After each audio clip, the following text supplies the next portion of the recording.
नमस्कार बच्चों, हिंदी व्याकरण जगत में आपका स्वागत है। प्यारे बच्चों, कल हमने वाच्य के बारे में पढ़ा था। वाच्य क्या होता है? वाच्य मीन्स बोलने का विषय। और मैंने आपको बताया था क्रिया का वह रूप जिससे ज्ञात होता है कि वाक्य में कर्ता, कर्म या भाव की प्रधानता है। भाई इसमें कर्ता प्रमुख है, कर्म है या भाव है, उसे वाच्य कहते हैं। आज मैं आपको वाच्य के भेद समझाऊंगी। वाच्य के 3 भेद होते हैं। वाच्य के 3 भेद होते हैं: कृत्रिवाच्य, कर्मवाच्य और भाववाच्य। कृत्रिवाच्य क्या है? अब हम जानेंगे कृत्रिवाच्य के बारे में। जिन वाक्यों की क्रिया में कर्ता की प्रधानता होती है, जिन वाक्यों की क्रिया में कर्ता की प्रधानता होती है, उन्हें कृत्रिवाच्य कहते हैं। अब उदाहरण देखिए। कृत्रिवाच्य का उदाहरण आप देखेंगे, लड़का आम खाता है। इसमें कर्ता की प्रधानता है। लड़का के अनुसार पीछे क्रिया है। लड़का आम खाता है। अगर हम लड़की करेंगे यहाँ तो लड़की आम खाती है। तो यहाँ जो क्रिया है वो किसके अनुसार है? कर्ता के अनुसार है। अब हम चलते हैं कर्मवाच्य के बारे में पढ़ेंगे। अब हम आगे बढ़ते हैं कर्मवाच्य की ओर। कृत्रिवाच्य में कर्ता के अनुसार क्रिया बदलती है और कर्मवाच्य में कर्म के अनुसार परिवर्तित होती है। जिन वाक्यों की क्रिया में कर्म की प्रधानता होती है, उन्हें कर्मवाच्य कहते हैं। कर्म की प्रधानता, जिसमें कर्म को महत्व दिया जाता है, प्रधान माना जाता है। कैसे? बच्चे के द्वारा काम पूरा किया गया, बच्चे से खाना नहीं खाया गया।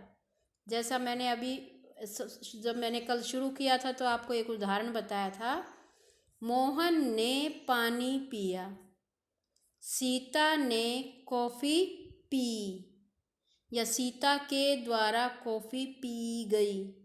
कॉफ़ी के अनुसार क्रिया चेंज हो गई, पानी के अनुसार क्रिया चेंज हो गई। कर्म के अनुसार जहाँ क्रिया अपना रूप बदल लेती है वहाँ कर्मवाच्य कहलाता है, जहाँ क्रिया कर्म के अनुसार होती है। अब हम बढ़ते हैं भाववाच्य की ओर। भाववाच्य क्या है? भाववाच्य में कर्ता के बाद से के द्वारा परसर्ग लगे होते हैं। परसर्ग मीन्स विभक्ति लगे होंगे और अकर्मक क्रिया वाला वाक्य होने के कारण कर्म नहीं होगा। कल हमने अकर्मक के बारे में पढ़ा था, जिसमें कर्म नहीं हो। तो इसकी परिभाषा जानिए।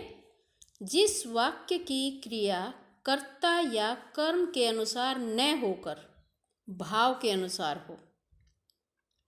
जिस वाक्य की क्रिया कर्ता या कर्म के अनुसार न होकर भाव के अनुसार हो, जिसमें उसके भाव से हमें क्रिया का पता चले, क्रिया बदले भाव के अनुसार।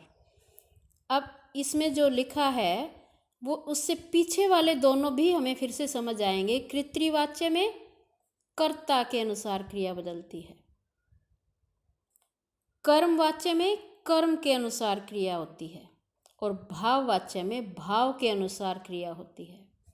पवन से लिखा नहीं जाता, माँ से नहीं बोला जा रहा, पिताजी से चला नहीं जा रहा। ये बोलने का भाव, चलने का भाव, लिखने का भाव, इसके अनुसार क्रिया है। पवन से लिखा नहीं जाता, माँ से नहीं बोला जा रहा, भाव है और भाव के अनुसार क्रिया है। बोलना एक भाव है और उसी के अनुसार क्रिया है। चलना एक भाव है, उसी के अनुसार क्रिया है। बच्चों के द्वारा रोज दौड़ लगाई जाती है। अब भाव है इसमें दौड़ने का और दौड़ने के अनुसार क्रिया है लगाई जाती है। दौड़ के अनुसार क्रिया है, दौड़ने का भाव है इसमें और भाव के अनुसार क्रिया है। अब अध्याय संक्षेप में आप जानेंगे, क्रिया के जिस रूप से यह जाना जाए कि क्रिया का मुख्य विषय कर्ता, कर्म या भाव है, उसे वाच्य कहते हैं। ये परिभाषा जो हमने सबसे पहले भी की थी। उसके बाद वाच्य के भेद कृत्रिवाच्य, कर्मवाच्य और भाववाच्य।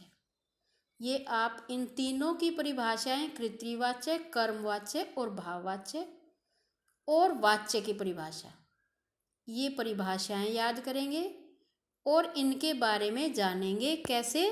ये पूरा अभ्यास भी आप तभी कर पाएंगे जब आप एक बार अपने आप अपनी पुस्तक में पढ़ेंगे और पढ़ने के बाद इसे समझेंगे और इस अभ्यास को करेंगे। जहाँ भी आपको दिक्कत आएगी आप मेरे से अवश्य पूछें। अब पहले में देखना, आप बालक खेलते हैं, ये बालक के अनुसार क्रिया लगी हुई है जो मैंने आपको समझाया था। बालक क्या है? कर्ता, कर्ता के अनुसार है, तो कौन सा है इसमें आप बताएं वाच्य? कृत्रिवाच्य, कर्ता के अनुसार। दूसरे में है आपका अब थोड़ा घूम लिया जाए, इसमें कौन सा भाव है? घूमने का भाव है, तो क्या है ये? भाववाच्य। क्या आपके द्वारा निबंध लिखा जाएगा? क्या आपके द्वारा, किसमें है ये? कर्मवाच्य है। क्या है ये? कर्मवाच्य।